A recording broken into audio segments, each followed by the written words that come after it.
Hello and welcome to DOZ Monologues, hosted by Eturuvie Erebor. DOZ Monologues, also known as DOZ Chronicles Audio Stories, aims to educate, inspire, and drive societal change. All stories are written and narrated by Eturuvie Erebor, and all rights are reserved, including the right of reproduction in whole or in part in any form.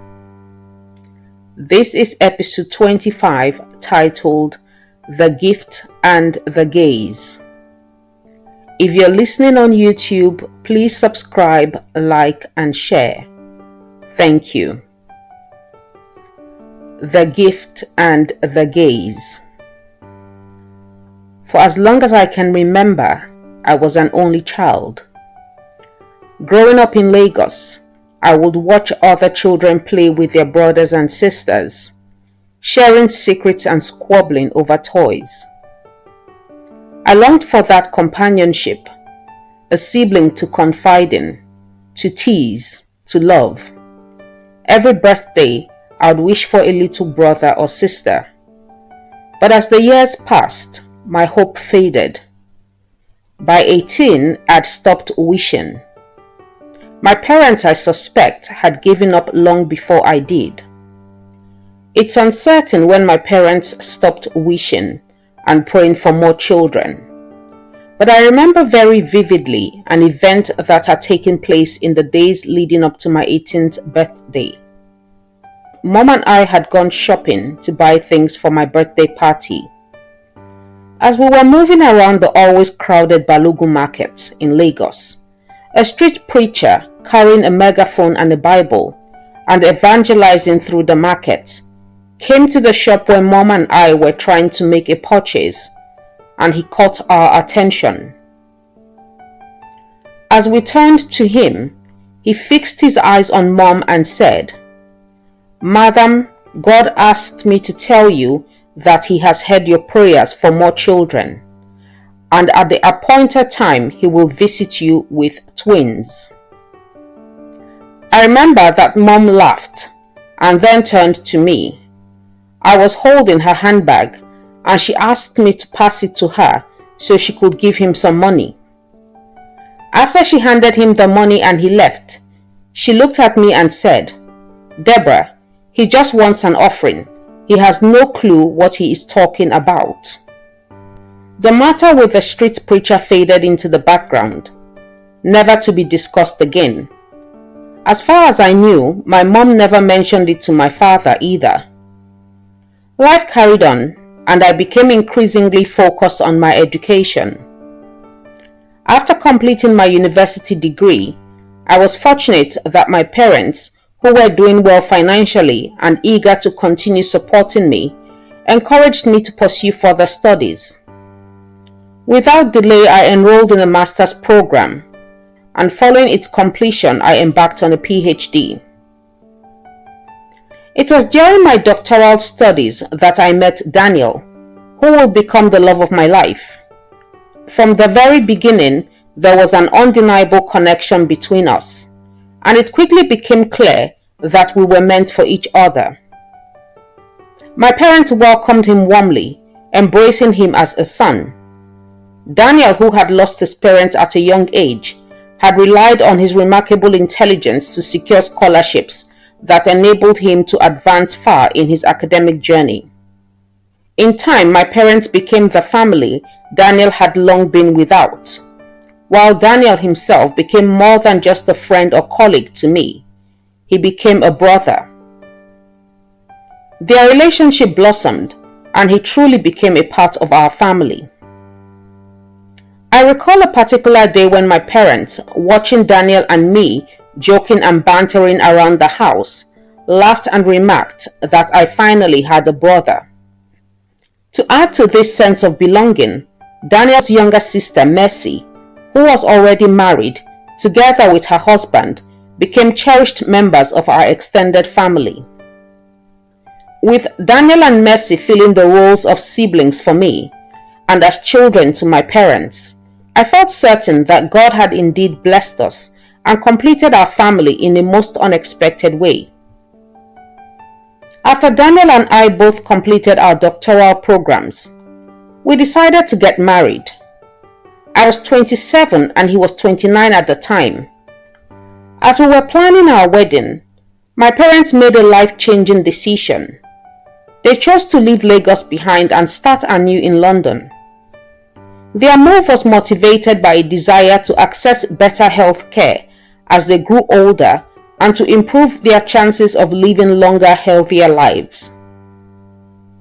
In anticipation of their relocation, and as a gesture of love and support for our future together, my parents gifted us their home in Lagos as a wedding present.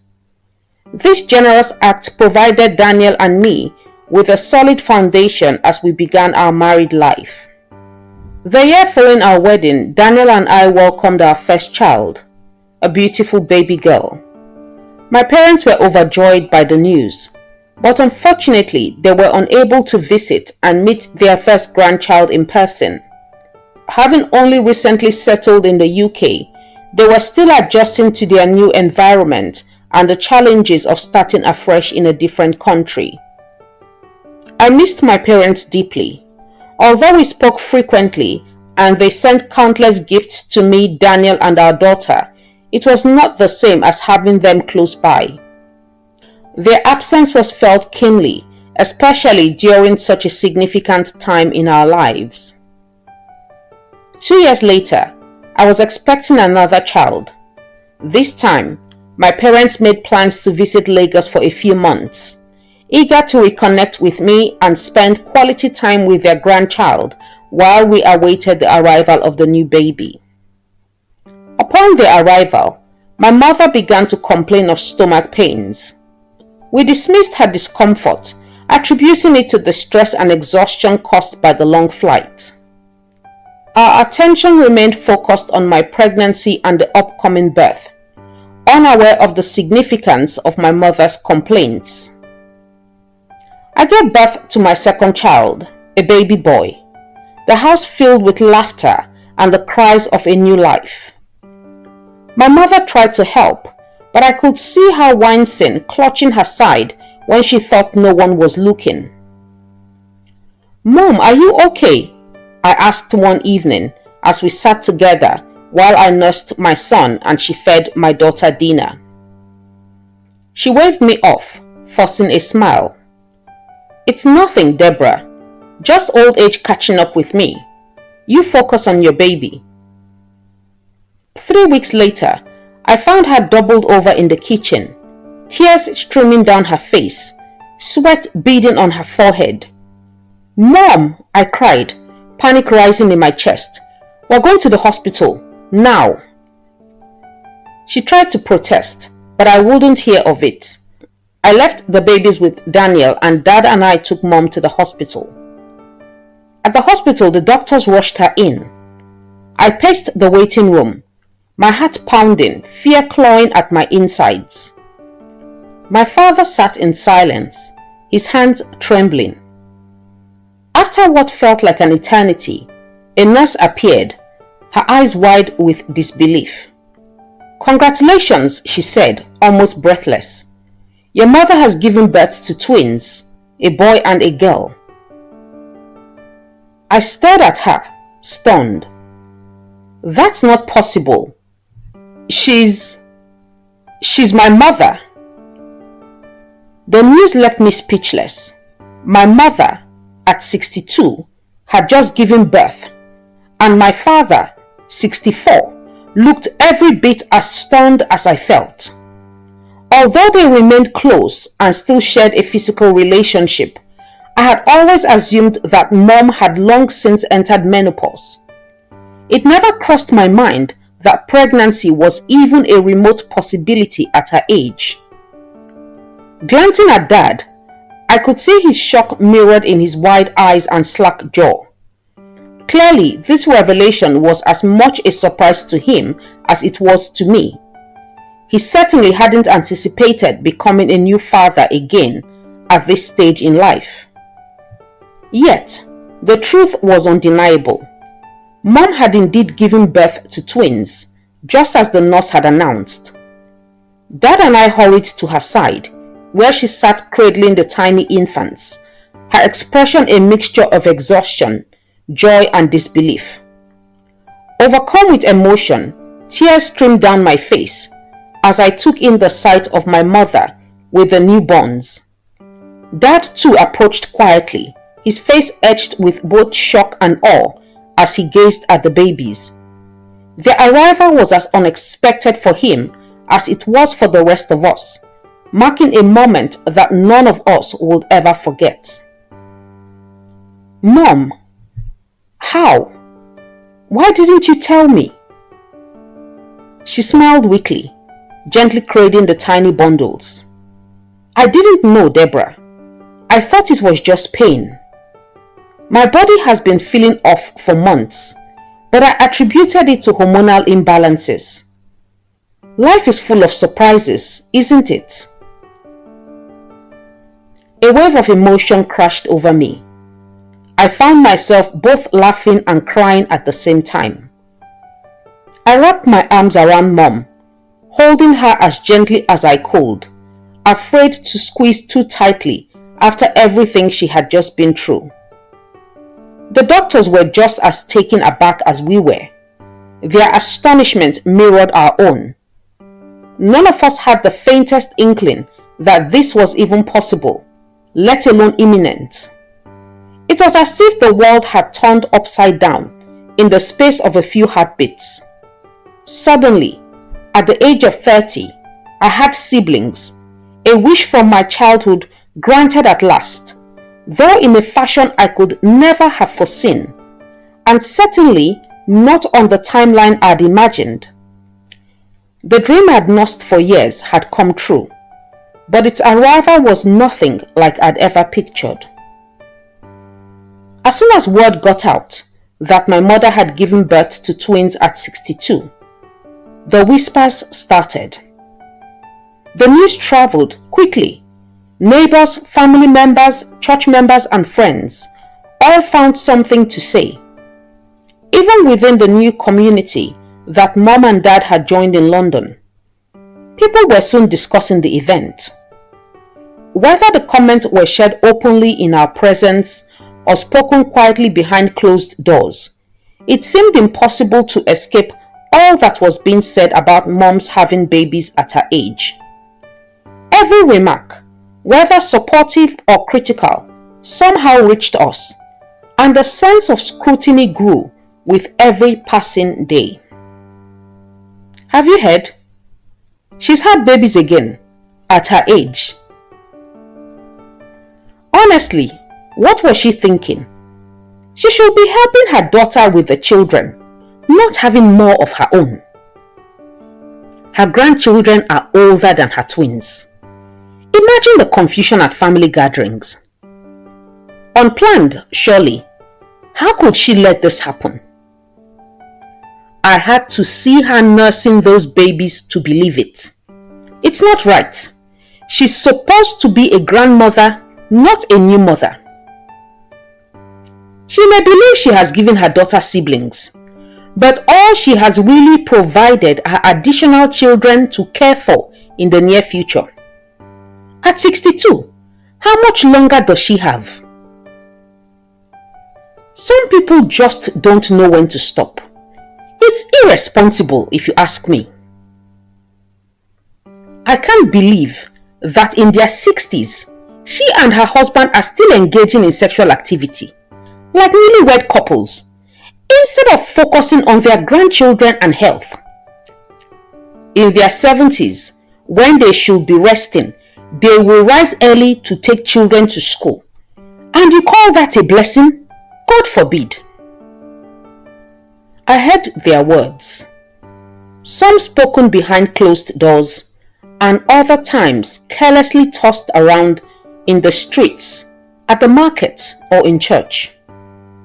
They could only see the surface, a woman challenging expectations and a family disrupted by unforeseen circumstances. They mocked what they couldn't comprehend, quick to judge and slow to wonder.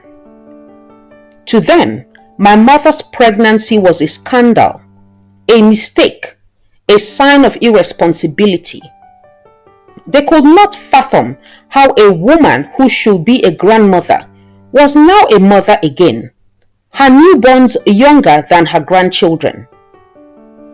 They saw her as reckless, as someone who had failed to follow the script society had written for her. At first, the words stung. Each whispered comment, each sideways glance, felt like a pebble thrown at my heart. I wanted to defend my mother, to shout that her story was more than gossip, more than a scandal. But the voices were everywhere, at the market, at church, over the phone, even in the quiet of our own home. Sometimes I felt embarrassed, wishing I could hide from the curious eyes and wagging tongues. Their questions: how could she let this happen? Babies at 62? Isn't it irresponsible?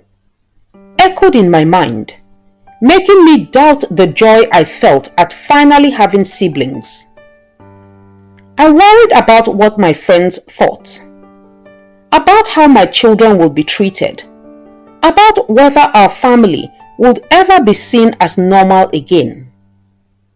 There were some, like my husband Daniel and my sister-in-law Mercy, who did not pass judgment but were genuinely concerned about how they would relate to children so young. I remember the evening after Mom returned from the hospital with the twins. As Daniel and I lay in bed, he expressed his relief that Mom had simply been pregnant rather than gravely ill with some unknown disease. Yet his happiness was tinged with uncertainty, and he asked a profound question. What do I call them? I understood exactly what he meant, but I could only shrug in response. We'll know what their names are during the naming ceremony in a few days, I replied. Despite the awkwardness brought on by their late arrival, it was heartening to see how, when visitors came to our home, both Daniel and Mercy referred to the twins as their in-laws. That's truly what they were. Even though the timing made it feel strange to use that term, it did not alter the reality of their relationship. Beneath the sting of hurt caused by society's judgment, a deeper strength began to take root within me.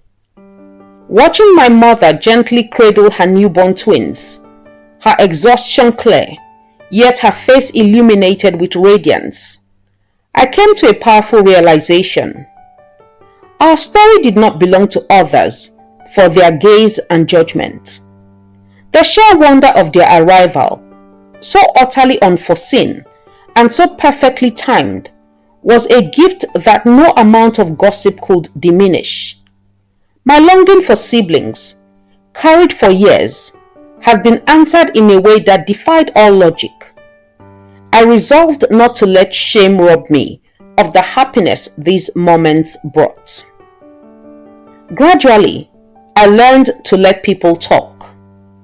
Their words, once sharp, dulled into background noise. My heart, once weighed down by longing and wounded by judgment, started to overflow with gratitude. I drew inspiration from my mother's unwavering strength, her steadfast faith, and the unpredictable kindness of fate. I came to understand that miracles rarely conform to the neat expectations that society tries to impose. The whispers still lingered, and I expect they always will, especially when Mom and Dad return to the UK with the twins. However, I have refused to let them have power over me. Whenever I heard the whispers, I simply smiled to myself. I have come to accept that the world may never fully understand our journey, yet I do, and that understanding is more than enough for me. What those people never saw were the years I spent yearning for a sibling. nor the silent wishes I made on lonely birthdays. My longing was constant, yet always hidden from view. They never witnessed the miracle that emerged from my mother's suffering, nor the way hope appeared, wrapped in impossibility. To them, our story was chaos. To me, it was God's answer. Impossible to comprehend, yet beautiful and perfectly timed. I wished they could see what I see, that life's greatest gifts rarely adhere to our plans. Sometimes miracles hide within what appears to be disorder, and blessings arrive precisely when the world least expects them. My mother's twins were never a burden or a mistake. They were proof of faith and a testament to the boundless generosity of fate. One evening, as Mom and I sat side by side, each nursing our babies, our conversation naturally turned to the future and the challenges that awaited. With their return to the UK fast approaching, we both felt the weight of what daily life might hold for Mom and Dad as they prepared to care for the twins in a country where their support network was limited. The uncertainties ahead loomed large, and I couldn't help but recall the sting of judgment and negativity that had surrounded the twins' arrival. The prospect that Mom and Dad would likely receive very little help or support from their community upon returning was a sobering thought, one that lingered silently between us, understood but unspoken. Yet, as I sat there, I was reminded of the prophecy spoken long before the twins were born, a prophecy that had always lingered at the edge of my memory. It struck me that if God had indeed spoken about this moment so far in advance, then surely He had also prepared a support system for Mom and Dad as they embarked on raising these precious babies. The preacher's words, once dismissed as the ramblings of someone seeking an offering, now took on a new significance.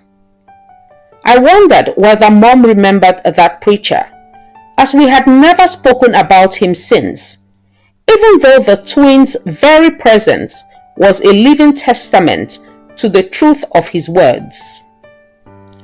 "Mom," I began, "do you remember the words of that random preacher in Balogun Market before my 18th birthday?" Recognition flickered in her eyes, and a gentle smile appeared on her lips. "Ah, yes, that preacher. He really did tell the truth after all," she said, her tone tinged with wistfulness. At the time, I thought he was just talking nonsense. I never gave it another thought after the moment passed. I returned her smile, realizing the weight those words now carried. "But here you are carrying his prophecy in your arms." There was a pause as I considered the path our lives had taken. Do you ever wish things had happened differently? That the twins had come when you were younger, when I was still a child, or before I married? Her response was both weary and steadfast. Life doesn't always follow our plans, Deborah. Sometimes blessings arrive out of season, and we must find the strength to welcome them anyway. There are days I feel too old for this, but then I look at their faces, and yours, and I know I would not trade this miracle for anything. I nodded, understanding the ache and the wonder in her words. Our family was not what we imagined, but it was ours, shaped by longing, surprise, and the wild generosity of fate. Even when the timing felt wrong, I reminded myself that miracles rarely fit the molds we build for them. And in quiet moments when the house is full of babies, cries, the sound of new life, I know that late or not, this blessing is still a gift. Later that night, I sat quietly in the nursery, watching all the babies sleep. My own children, alongside their uncle and aunt, all so close in age. As I gazed at them, a profound sense of wonder washed over me, filling the silent room with gratitude and reflection. There are moments when I mourn the years I will never share with my siblings. Memories and milestones lost to time. And there are times when I cannot help but notice the fatigue etched into my mother's features, wishing life could have unfolded differently for each of us. Despite these feelings, as I consider the path our family has traveled, I come to realize that the blessings we receive and the timing of their arrival are not determined by our own desires or plans. These blessings are ultimately about God, about His will, His wisdom, and the mysterious ways in which He acts. We spend so much of our lives wishing, planning, and hoping for things to happen according to our own expectations. But in the end, it is His purpose that comes to fruition. The miracle of my siblings' birth was not the answer I anticipated, nor did it arrive at a time I would have chosen. Yet, it came exactly when He intended, wrapped in surprise and impossibility. Consider, for instance, the wonder of my mother not realizing she was pregnant, yet carrying the pregnancy safely, even traveling on a 6-hour flight. That in itself is nothing short of miraculous. And that does not even account for the most astonishing part. A woman who believed she was past the age of childbearing, confident that intimacy with her husband could not result in pregnancy, finds herself expecting twins. There are countless women half her age who struggle to conceive or carry a child to term. Yet my mother was granted this extraordinary gift. Still, many choose to overlook the wonder of this miracle, focusing instead on the perceived lateness of its arrival, rather than on the blessing itself.